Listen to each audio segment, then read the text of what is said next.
ajak kita bersama-sama,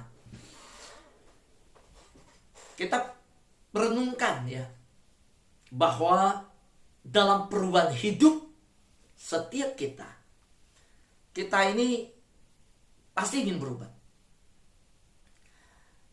Nah, saudara yang saya kasihi di dalam Tuhan, jika ingin berubah, saya mengajak kita untuk memberi respon positif terhadap kebenaran. Pada waktu kita diajak hal yang baik, kalau kita tidak merespon positif, ya kita tidak dapat. Nah, bagaimana anak-anak Tuhan bertumbuh di sahabat doa? Karena respon positif yang dimiliki. Ketika diajak, ayo kita cari Tuhan, bergaul dengan Tuhan.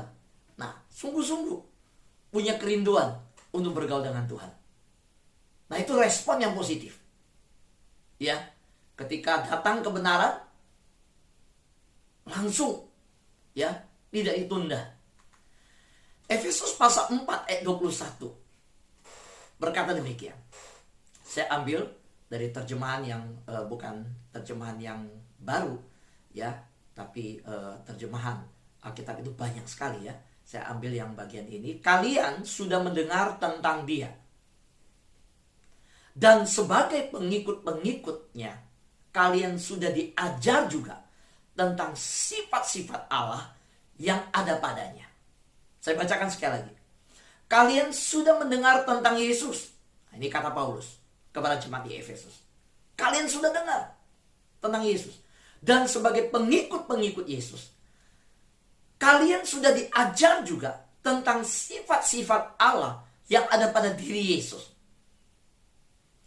Paulus menyatakan melalui kebenaran ini bahwa Yesus adalah Tuhan, Yesus yang adalah Allah, dan di dalam diri Yesus kita mengenal seluruh sifat-sifat Allah. Kita mengenal akan diri Yesus yang mengajarkan tentang sifat-sifat Allah, menyatakan sifat-sifat Allah itu ketika Dia datang ke dalam dunia. Nah, mengenal Yesus berarti mengenal Allah. Mengenal pribadi Yesus, kita mengenal Tuhan. Persoalannya banyak sekali yang harus kita jelaskan di dunia ini. Melalui keadaan di mana iblis yang adalah bapa segala pendusta berusaha menyajikan berita hoax.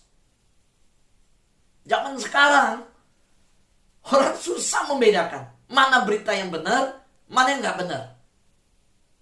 Nah, banyak orang punya kebiasaan merusak diri, yaitu mempercayai berita bohong alias hoax. Saya katakan kebiasaan merusak diri. Kenapa? Kalau mempercayai berita bohong, yaitu akan kedepannya jelas diri sendirilah yang terjerumus. Dan kita harus luruskan ini, karena banyak orang punya kebiasaan demikian, malahan lebih senang berita bohong. Apa maksudnya berita bohong? Yang dipercayai dan menjadi kebiasaan yang merusak. Saya baca berita kemarin. Ada orang meminjam uang sama 16 pinjol. Pinjol itu apa? Pinjaman online. Dan ini diturunkan oleh berita dari Kompas. Dan menjadi trending topik di Kompas. Total pinjaman yang dia sudah pinjam 206 juta. Dari 16 pinjaman online. Dan dia mengaku, saya nggak sadar melakukan sedemikian banyak. Nah, banyak orang bagaimana disodorkan oleh dunia dalam hal uang saja ya. Nggak apa-apa. Ya, oleh berita-berita pinjaman online yang ditawarkan. Nggak apa-apa. Nanti bisa bayar. Nanti bisa bayar. Mempercayai bahwa diri bisa bayar, pinjam dulu sekarang. Saya mau tanya, apakah itu kebenaran? Apakah benar akhirnya bisa bayar? Enggak. Ibu itu terjerat hutang. Pakai dulu, nggak apa-apa. Ini membuat kamu senang kok. Hisap dulu, coba dulu narkoba. Orang tua nggak bisa ngatur kok. Dia ngusir kita dari rumah. Orang tua itu jengkelin loh. Udah tua-tua ngatur orang. Di rumah suruh nyapu, suruh ngepel, suruh beli ini itu, teriak-teriakin suruh belajar. Udah, jangan dengerin orang tuamu. Udah coba narkoba aja. Saya denger sih. Komunitas kami bilang gak apa-apa kok. Cuma coba dikit kok. Nggak akan ketagihan. Kalimat awalnya begitu. Coba dikit, nggak akan ketagihan. Tapi saya mau tanya, apakah akhirnya tidak adiktif? Banyak yang akhirnya menyayat diri, banyak yang adiktif, banyak yang dipenjara, banyak yang hanya direhab, dan sampai mencuri barang di rumah untuk dijual supaya bisa beli narkoba lagi. Nah, ini yang saya katakan, banyak orang punya kebiasaan merusak diri. Nah, hari ini kita bebaskan. Kita ingin bahwa ketika mengenal akan sifat-sifat Allah dalam Yesus, mendengar tentang kebenaran, kita merespon positif. Sahabat saya yang terkasih dalam Tuhan, sahabat doa. Banyak orang punya kebiasaan merusak diri sendiri. Tanpa sadar, saya nggak rusak diri kok Pak Fu. Perhatikan baik-baik berita yang kita dengar. Terutama perhatikan baik-baik berita yang kita percaya. Tanpa sadar kita percaya loh. Padahal itu bohong. Iblis adalah bapa segala pendusta. Iblis datang membunuh dan membinasakan. Jadi jika Anda ingin berubah, Anda harus tahu menghadapi kebenaran tentang diri Anda dan sifat Anda. Gak apa-apa. Pakai dulu. Sekarang lagi bisnis lagi jalan kok. Pinjam sama bank. Bangun lagi usaha. Pinjam dulu. Berapa banyak yang saya layani? Mereka berkata, ya siapa mana tahu Pak Fu, usaha lagi lancar, maka saya pinjam dari bank. Nggak taunya keadaan begini. Sekarang bunga terlalu tinggi, tagihan datang terus, saya nggak bisa bayar. Bukankah pada awalnya mempercayai bahwa bisa pinjam? Kenapa tidak mau menghadapi bahwa kita juga punya sifat serakah yang harus kita hati-hati? Saudara, orang yang berkata kepada saya, Pak Fu, saya pinjam terlalu banyak ini. Ya saya silap, saya nggak tahu sih, saya pikir ini. Enggak, saya dalam konseling, saya langsung kalimat pertama saya gini, Pak, mau nggak datang ke Tuhan bertobat? Pertama kita akui bahwa kita serakah. Diem. Iya, kita jujur, bertobat, akui. Ya Tuhan, saya serakah. Waktu saya lihat bisnis ini jalan, saya pikir hari esok semua pasti lancar. Maka saya pinjem terus dari bank. Sekarang jatuh. Nggak bisa bayar bank. Kita terlalu percaya diri, kadang tidak mau melihat tentang diri dengan jujur, sifat kita seperti apa. Nah, kalau orang mau berubah, dia harus tahu dulu kebenaran tentang diri. Kalau nggak kenal diri seperti apa, mana bisa menghadapi kehidupan dengan berhasil. Ada banyak anak muda selfie, ya, lalu ditursir-tursir, lalu dibuat sedemikian sehingga tampil dilihat oleh teman, diposting di Instagram, diposting lalu di TikTok. Waduh, luar biasa, disorot kamera. Tapi sebagian itu, tapi sisi yang lain, tampilan yang dalam, apakah begitu? Enggak. Kemarin ada kejadian teman kami, ya, teman saya di Busko Minggu, tapi tidak terlalu dekat. Foto yang dia posting di media sosial, semua foto yang berbeda. Nanti pakai rambut palsu, nanti pakai kumis, dia nggak ada kumis, nanti pakai jenggot, nanti pakai kacamata ini, dipasang ini itu. Semua fotonya adalah foto yang sudah diedit. Jadi, ya Tuhan, waktunya sudah habis dia. Dipanggil Tuhan pulang ke surga. Nah, keluarga ambil foto, mau pasang foto untuk kedukaan. Cari fotonya asli, nggak ada. Nggak ada. Foto yang benar-benar foto begitu aja, nggak ada. Semua fotonya jadi orang datang, orang lihat di foto ketika dia meninggal. Ini yang meninggal siapa ya? Nggak. Beda sekali gitu. Beda. Keluarga cari foto yang benar juga nggak ketemu. Selama ini dia punya foto-foto yang ditambah rambut, ditambah kumis, ditambah jenggot, ditambah ini itu semua. Nah, jika Anda ingin berubah, Anda harus tahu dan menghadapi kebenaran tentang diri Anda dan sifat Anda. Dan Yesus Kristus dengan firman-Nya itu kita bercermin.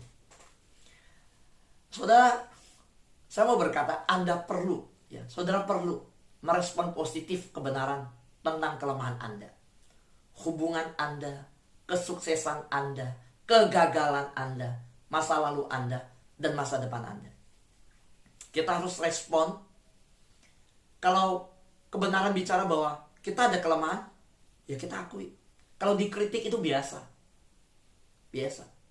Kalau melalui sebuah tes, hubungan kita itu ternyata ada kelemahan, kita akui. Kita tahu kalau melalui orang memberi masukan, kita terbuka. Kita melihat, oh masa lalu saya seperti ini, saya harus perbaiki. Terbuka untuk jalannya. Orang yang menutup diri sama kebenaran, terhadap melihat diri sendiri saja tidak mau jujur, dia tidak bisa berubah. Hari ini saya ingin bahwa pikiran Kristus, yang dimana kita harus serupa dengan pikiran Kristus, kita siap untuk berubah terlebih dahulu. Kalau kita mau menerima, kita mau berjalan nih dalam pikiran Kristus yang menuntun kita, kita harus siap berubah. Nah, kita harus bisa melihat, ya, apa-apa gagal, orang bisa gagal, bangkit lagi. Orang bisa punya kelemahan, kalau dikritik, terbuka, terima, berubah, respon positif. Kalau dikritik, responnya marah-marah, tidak mau terbuka, ya itu kan sama bunga mawar yang begitu bagus dikasih ke saudara. Kalau monyet itu lihat bunga mawar yang nggak bisa hargai. Monyet itu senangnya sama pisang, ya seneng, langsung buka dia makan. Oh, kita bilang bunga mawar ini bagus, indah sekali, dikasih ke monyet, dia pegang, kena durinya, dia marah. Dia nggak bisa menghargai bunganya, yang dia fokus ke durinya. Nah, fokus kita apa? Ketika dikritik orang, ketika diberikan kebenaran, apa respon kita? Yesus kebenaran. Sifat-sifat, seluruh sifat Allah, Yesus 100% adalah Allah. Nah, waktu kita bercermin dengan kebenaran daripada pribadi Yesus, bagaimana kita melihat diri? Saya percaya kita semua harus mengalami perubahan. Ya, perubahan itu terjadi saat saudara memberi respon positif terhadap kebenaran. Kalau kita tidak beri respon positif, tidak bisa. Nah, kebenaran itu ditemukan di dalam Kristus Yesus. Contoh sederhana responnya, penting sekali respon positif. Ini kan anak muda nih, ya. Nih, hari ini spesial nih, contohnya saya pakai anak muda. Ini kalau ada dua anak gadis putus cinta, yang satu masuk kamar nangis-nangis, peluk guling, kunci pintu nggak mau keluar-keluar, foto disobek-sobek, foto pacarnya. Waduh, mulai sampai malam, sampai 6 jam orang tua udah kaget, nggak bisa nih. Ya udah, gedor, akhirnya pintu dibuka. Terus peluk anaknya, bicara kenapa? Oh, saya diputusin, gitu. Terus dia sebut, saya diputusin sama Bintang, gitu. Waduh, sedih mamanya dengarnya. Nah, udah, yang satu juga putus cinta, gitu kan? Sama putus cinta, diputusin sama siapa? Gitu kan? Oh, diputusin sama si itu, gitu. Yang satu ini gadisnya namanya Febe, begitu kan? Nah, berjalannya waktu, yang satu gadis, gitu, jadi gila. Putus cinta jadi gila. Yang jadi, yang satu lagi, yang Febe ini ketawa-ketawa, kelihatan makan, nongkrong di kafe. Loh, kamu berdua ini temen, pacarannya di komunitas yang sama, karena kenal sekolahan sana, sama-sama pacar kalian berdua juga sahabatan, kalian juga sahabat. Yang satu jadi gila, yang satu ketawa-ketawa. Ditanya, kenapa kamu ketawa-ketawa?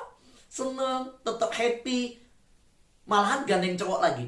Dia bilang, putus cinta, ngapain jadi gila?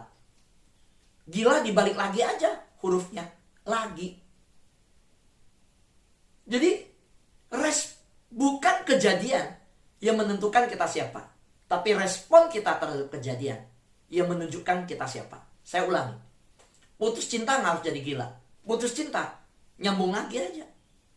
Jadi jangan gila lagi. Putus cinta jangan gila lagi. Ya. Kalau kita lihat kejadian dua gadis ini sama-sama putus cinta. Tapi yang satu gila, yang satu bilang saya nggak mau gila, saya mau lagi.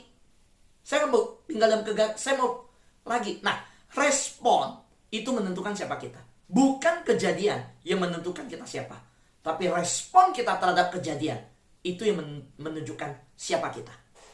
Nah, demikian juga ketika kebenaran. Ada banyak orang diajak sahabat doa.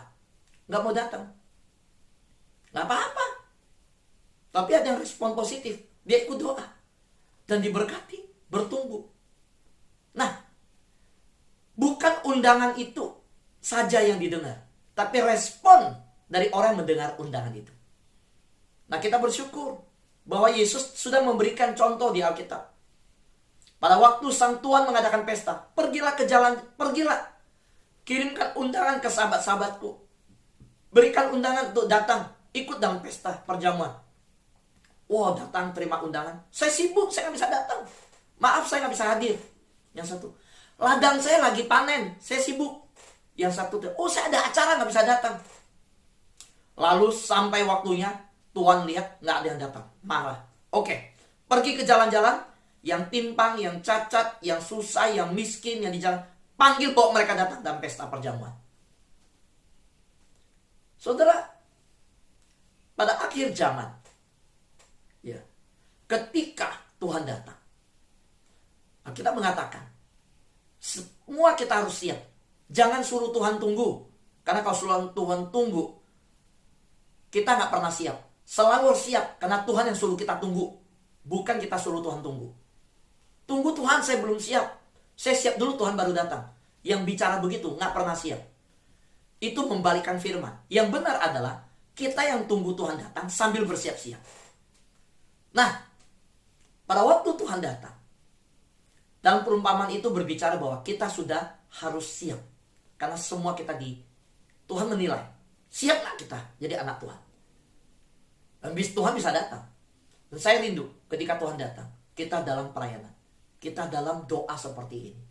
Tuhan dapatkan kita. Semua mencari Tuhan. Nah, siapa kebenaran? Kita berespon positif. Yesus Kristus. Itu ada kebenaran. Dan kebenaran membebaskan saudara. Jadi bagaimana kita merespon kebenaran? Kalau kita merespon positif, kebenaran akan membebaskan. Saudara yang terikat, saya tidak tahu apa yang menjadi ikatan saudara. Tuhan akan bebaskan. Kebenaran Tuhan membawa perubahan bagi pribadi saudara. Saudara, kebenaran itu telah saya lihat mengubah banyak orang. Saya pernah layanin yang orang 7 kali masuk penjara. Dia anak seorang yang papanya punya pangkat. Jadi dia hidup tidak bahagia di keluarga. Broken home. Papanya begitu keras didik dia dengan militer di rumah. Salah, langsung dihukum, didisiplin. Dia tidak tahan, dia lari ke narkoba. Dia mulai menjadi pengedar. Dia hidup dalam kekacauan identitas diri yang tidak jelas. 7 kali masuk penjara. Sampai dia bertemu dengan Yesus. Waktu Yesus yang adalah kebenaran. Lihat, kebenaran itu ditemukan di dalam Yesus. Dia menemukan kebenaran itu. Saudara, dia mendengar bagaimana Yesus ada Raja Damai itu. Saudara, ada satu pujian berkata, sudahkah kau miliki damai di hatimu? Sudahkah kau miliki sukacita di hidupmu? Hanya Yesus yang sanggup memberikan semua itu. Jadikanlah dia Raja di hidupmu. Waktu kebenaran itu dia bertemu di dalam Yesus. Kebenaran itu membebaskan dia. Dia tidak lagi inginkan narkoba. Dia tidak ingin lagi hidup membunuh orang. Dia bukannya masuk penjara karena narkoba, bunuh orang. Dia palakin orang, dia mencuri. Banyak kejahatan dia. Setelah kebenaran itu membawa perubahan bagi pribadi kehidupan dia. Waktu saya lihat orangnya, ya ampun. Namanya, saudara, namanya 12 murid Yesus. Itu salah satu dari 12 murid Yesus, nama itu. Itu adalah nama dia. Jadi kalau hari-hari ini ke penjara, kadang kita sungkan sama orang di penjara. Dipapan nama di penjara. Hampir ya 11 ya hampir kenapa 12 nama Yesus ada. Karena nggak ada yang pakai nama Yudas. Berarti 11 nama murid Yesus itu ada di penjara semua. Ada banyak orang Kristen lahir pakai nama murid Yesus. Matius, Lukas, Yohanes, Petrus. Waktu kita ke penjara besok, siapa namanya? Petrus. Siapa namanya? Yohanes. Ada di penjara semua. Saudara, kita lihat kebenaran itu membawa perubahan. Yohanes pasal 8:32 berkata, dan kamu akan mengetahui kebenaran, dan kebenaran itu akan memerdekakan kamu. Saudara, kalau hari ini masih hidup dalam ada ikatan, masih terikat oleh karena banyak hal, saya mau beritakan, saudara akan mengetahui kebenaran, dan kebenaran itu akan memerdekakan. Kita berteriak merdeka tahun ini, Agustus ini, merdeka.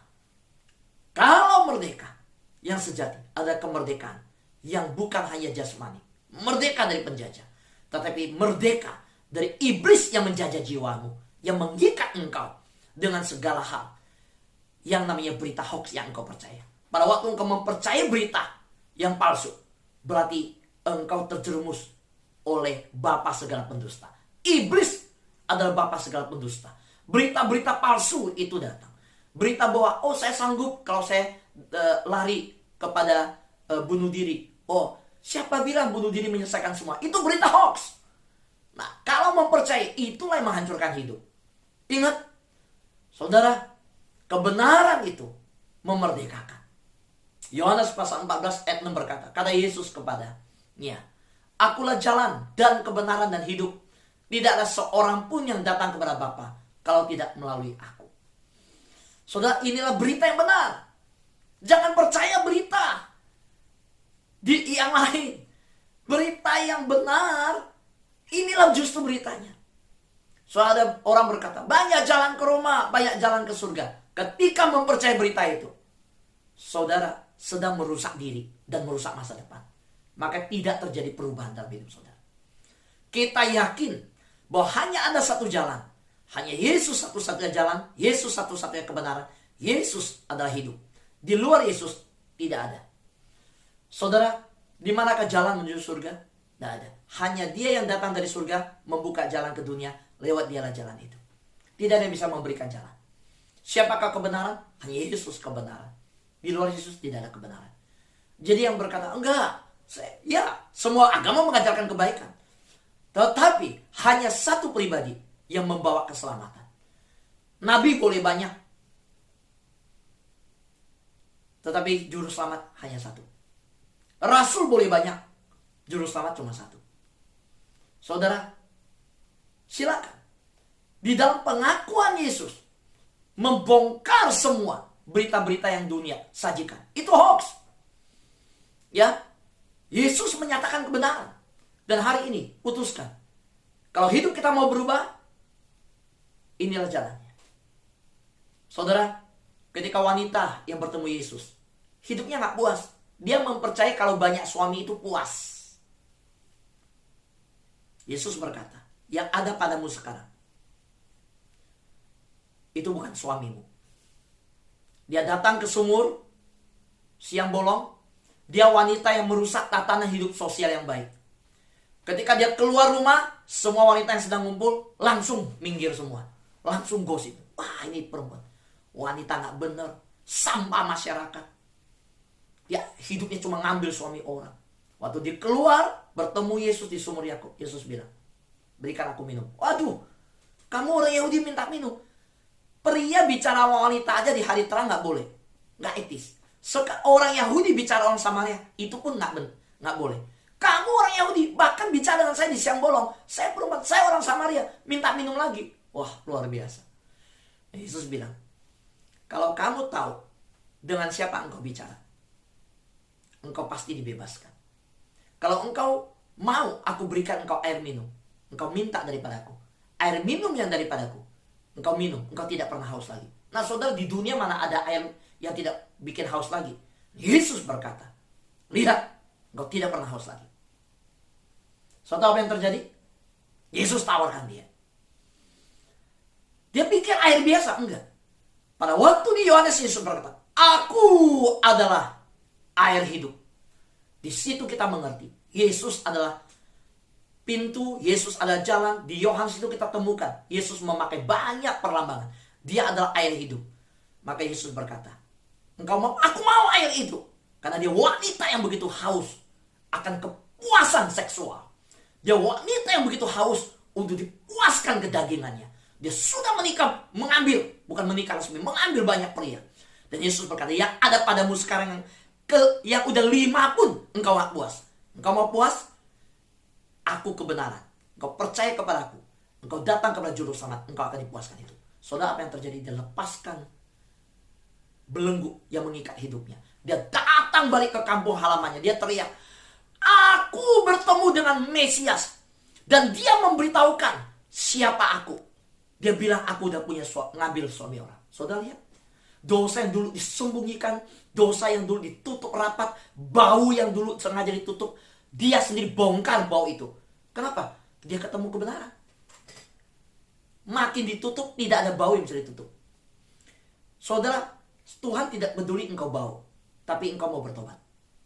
Kita semua punya kegagalan di masa lalu. Kita semua punya masalah di masa lalu. Yang Tuhan mau adalah bertobat. Saya tidak tahu persoalan saudara apa, tapi ketika engkau bertobat, Tuhan menyambut. Saudara yang terkasih dalam Tuhan, jangan membangun hidup Anda di atas fondasi kebohongan. Makin tutup, makin kebongkar. Jangan bangun hidup saudara di atas kesalahpahaman. Iblis selalu bikin saya, enggak lah, malu. Udah, jangan. Jangan bangun hidup saudara di atas dasar penipuan. So, nggak akan bertahan dengan kebenaran. Karena kebenaran akan bongkar penipuan hidupmu. Engkau pakai topeng palsu akan dibongkar. So, saya katakan di awal tadi, media sosial.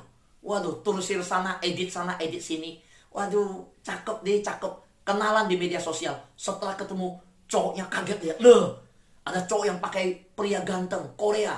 Ya, wah pakai cowok yang kayak Korea. Di profilnya dia, kenalan dengan perempuan. Sekali ketemu perempuan itu mau muntah rasanya lihatnya. Kenapa? Dia pakai fotonya Jongkok, Mangkok, Kim Jong-un, apalah.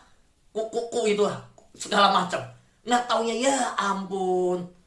Saudara, jangan bangun hidup Anda di atas fondasi setengah kebenaran. Ingat, setengah kebenaran itu lebih berbahaya dibanding kepalsuan. Karena itu bohongin orang. Seolah-olah kebenaran, tapi setengah. Wah, itu lebih nipu orang. Saudara, jangan bangun hidup di atas itu semua. Anda tidak akan pernah berubah. Hari ini, buka topeng. Singkirkan topeng kita. Hidup apa adanya. Jujur. Tuhan, saya mau berubah. Tuhan, saya masih merokok. Tinggalkan rokok. Tuhan, saya masih hidup. Masih terikat dengan porno-porno. Singkirkan semua. Tuhan, saya masih hidup dengan gak benar. Bongkar semua. Saudara, kalau Anda mau berubah, lakukan itu. Ketika bertemu kebenaran, respon positif. Apa yang Tuhan katakan selalu benar. Kalau apa yang iblis katakan pasti bohong. Maupun ngomongnya manis. Hawa, kamu makan buah ini bisa seperti Allah. Bohong. Makanya hamba-hamba Tuhan yang layani orang pelepasan, doa, ajak ngobrol rohnya. Kamu siapa? Saya Nyai Kiai Roro Kidul. Saya mau tanya, emang benar? Sudah doa pelepasan, dia cerita di gereja. Saudara, kami pelepasan. Tahu nggak? Dahsyat Tuhan luar biasa. Itu Nyai Roro Kidul yang ngerasuk dia. Kita lepaskan. Ya, saudara, kalau dia ngomong dia Nyai Roro Kidul, dari mana kita tahu dia Nyai Roro Kidul? Iblis itu bapak segala pendusta. Pasti nggak benar. Saya bilang pasti nggak benar. Karena dia bapak segala pendusta kok iblis. Dia ngaku, dia mau ngaku siapapun. Saya nggak akan percaya. Dalam doa pelepasan, yang jelas adalah nama Yesus yang benar. Saudara, saat Anda memasukkan firman kebenaran dalam hati Anda berubah. Kenapa? Karena apa yang Tuhan katakan selalu benar. Jadi, biar hari ini kita dituntun firman Tuhan. Pada waktu saya berdoa persiapkan firman Tuhan ini, saya bilang ke anak saya bikin PowerPoint. Nah, biasanya papa khotbah PowerPointnya yang seperti ini. Yang kamu bikin ini, aduh ada hati, ada gambar begini, begitu. Saudara lihat, ada begini-begini. Ini banyak orang tua nih, lihatnya juga sakit kepala nanti teman-teman papa. Ternyata anak saya lebih beriman. Dia yakin banyak anak muda yang akan masuk untuk dengar firman Tuhan. Jadi dibikin begini. Jadi semalam saya bilang, ya udahlah, gak usah diubah. Besok diubah ya, jangan yang gambar begini. Tapi hari ini saya yakin, pasti Tuhan punya maksud. Ya dengan gaya-gaya begini. Nah saudara, setiap hari kita itu berkumpul dituntun firman Tuhan. Yuk, maukah kita dituntun firman Tuhan? Masukkan firman Tuhan. Putuskan hari ini untuk menghadapi dan merespon positif kebenaran. Siapa kebenaran? Yesus. Saudara, kalau hari ini ada rema yang kau dapat, dan hari ini ada firman yang menegur hidupmu, hari ini ada firman yang membongkar hatimu, hari ini ada firman yang membongkar dosamu, jangan marah. Tapi justru engkau bersyukur. Saudara harus lihat perubahan dalam hidup saudara. Saudara putuskan hari ini untuk menghadapi, merespon positif kebenaran. Terima kebenaran, masukkan ke hati. Kemudian, saudara akan mulai melihat perubahan positif dalam hidup saudara. Sahabat yang terkasih dalam Tuhan, saya berdoa bahwa saudara hari ini berkata, Yesus, aku tahu engkau kebenaran. Aku tahu hari ini hanya Yesus yang bisa mengubah hidupku. Aku mau berubah. Aku mau sungguh-sungguh. Amin. Mari kita tutup.